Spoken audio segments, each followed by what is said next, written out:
الحمد لله الاهلي رفض هديه الزمالك. بيراميدز يقبلها مش مشكله. كده الفرق ما بين الاهلي وما بين الزمالك 6 نقط، وبيراميدز والزمالك 3 نقط.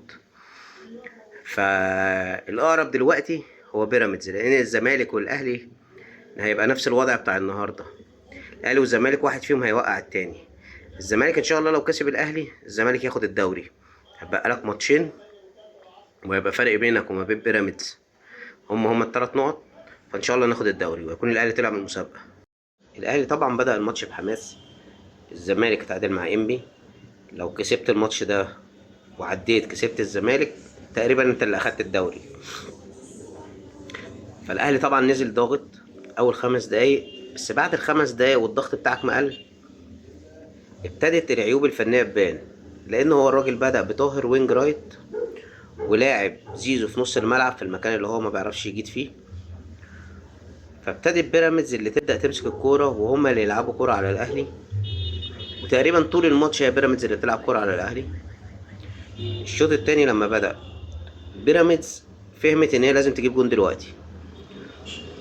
ياسر ابراهيم ولاعيبه الاهلي كانوا ابتدوا يغلطوا في الباص بشكل مبالغ فيه، والاهلي كان مصر انه يبدأ من تحت رغم ان المدافعين بتوعه كانوا بيغلطوا في الباص.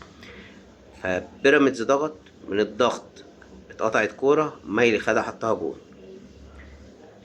نزل بن رمضان، نزل امام عاشور، نزل مروان عثمان، نزل بن شرقي، كل ده عشان خاطر الناحيه الهجوميه. ولكن الضغط اللي عمله الاهلي قدام ما كانش في حد بيساعدهم من تحت، يعني نص الملعب ما كانش بيكمل مع الهجوم ولا الدفاع بيكمل مع نص الملعب، فابتدى يبقى في خلل في الفرقه. فابتدت بيراميدز هي اللي تمسك كرة وتلعب كرة اكتر على الاهلي. بعد كده بن رمضان بياخد كرة في نص الملعب بيتفزلك فيها تتقطع منه، تروح بمرتده، طبعا مايلي بيسبق الدفاع كله وبيجيب جون تاني.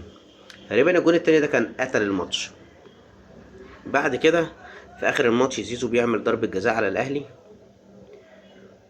بيجي الجون التالت. بيراميدز كان ممكن يجيب الرابع وكان الماتش ممكن يطلع بسكور تقيل.